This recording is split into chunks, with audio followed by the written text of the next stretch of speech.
What underscores my interest, my excitement in this rising movement that has been dubbed the Iron Age of Media is not just meeting and interacting with people of like mind, but the discovery of new stories, new characters, new worlds. And today I want to present to you one of those new worlds and one of those new characters in StarShatter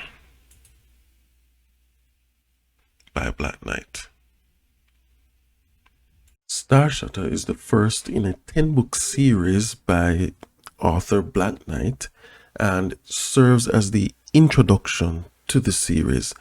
And this first chapter, much like the book itself, introduces one of the main characters. In fact, this entire book, each chapter is the story of one of the main characters. So it serves as really the backstory of each of the main characters. And then on to book 2, book 3, so forth, we move into the main story for each. Now, these first 5 chapters give a broad overview of the StarShatter universe. We discover that humans have branched out from Earth, colonized other planets, are reaching for the stars, and of course, we are also introduced to the other races that they encounter. One key thing we discover here is that humans did not venture out alone. We discover that humans did not venture out alone, but had taken along with them companions. In fact, companions that they treat as equals, contrary to some of the other races that they encounter in their travels. It is after reading a few pages that we come to discover that our title character, Lily, is one of these companion races. She is, in fact, an uplifted lagomorph. Very interesting.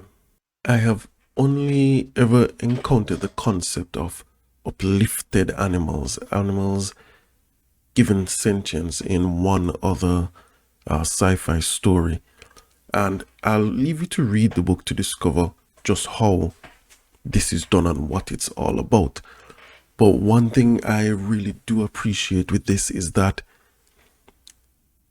it is treated very seriously, even though you have rabbits and hamsters and other animals that are brought up in sentience. They are treated as their own ethnicity with their own ways of doing life, their own ways of being, and those ways of being and doing life, as you read, you discover that they are respected and treated as their own individuals, which is something I find quite interesting and a bit novel, I should say, which really bodes well for this story and makes it quite interesting. So our story continues. The events of this one fateful day that changes Lily's life continue to unfold, and we continue to learn more about this universe, which brings me to the one sentence in this chapter that had me really excited, almost ecstatic.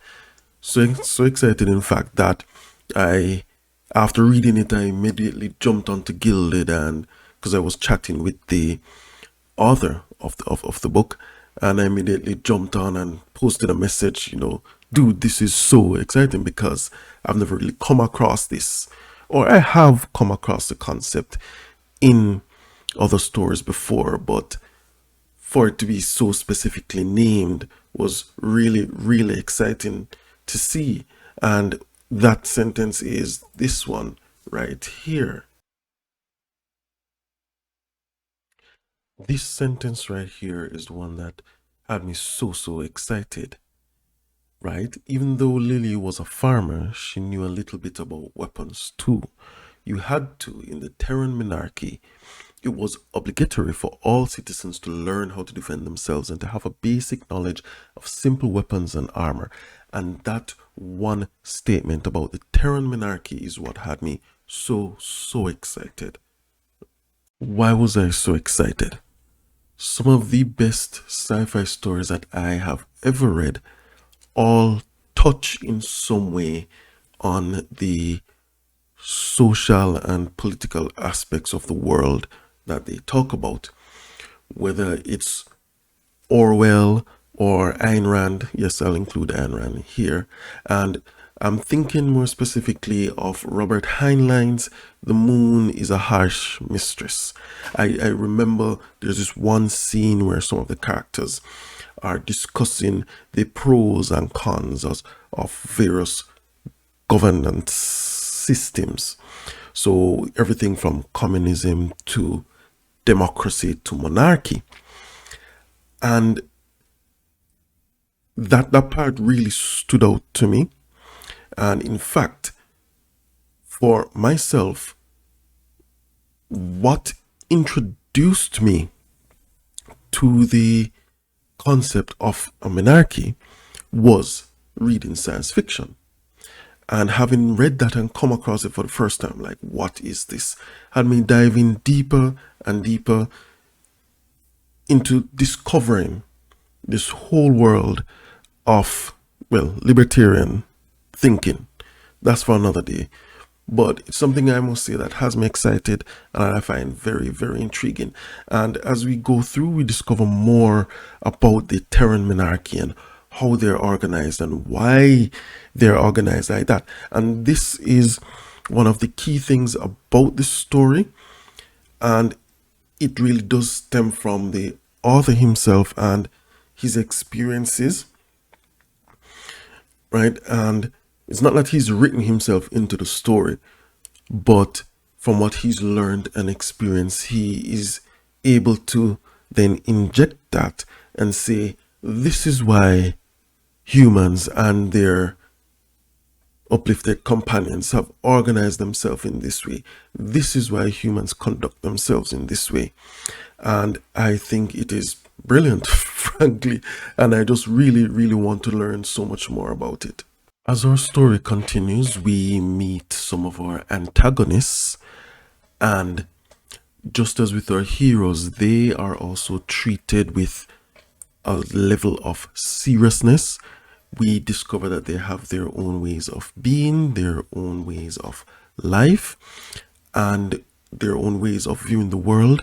And we get a glimpse as to how that clashes with our protagonists and leads to the events that unfold in this chapter and following chapters, of course.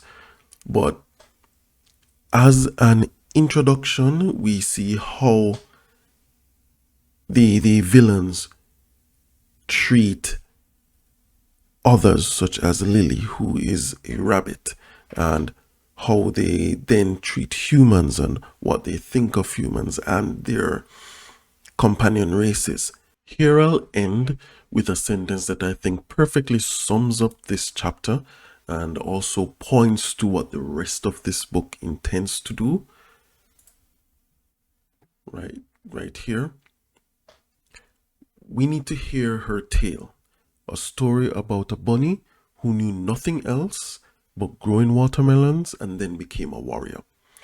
And this is essentially the story of Lily and the events that brought her or made her into the person we then discover later on in the other books and in the other stories to come.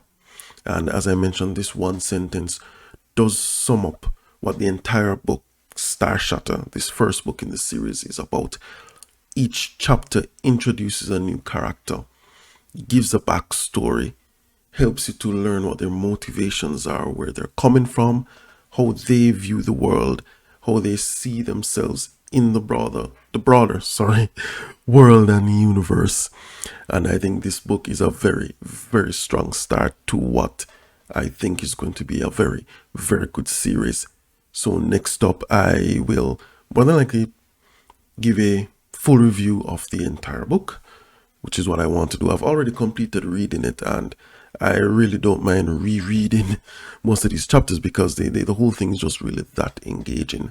I'll be starting on the second book soon, and you can expect to see more reviews of the first chapter and also the entire book. So stay tuned, more to come.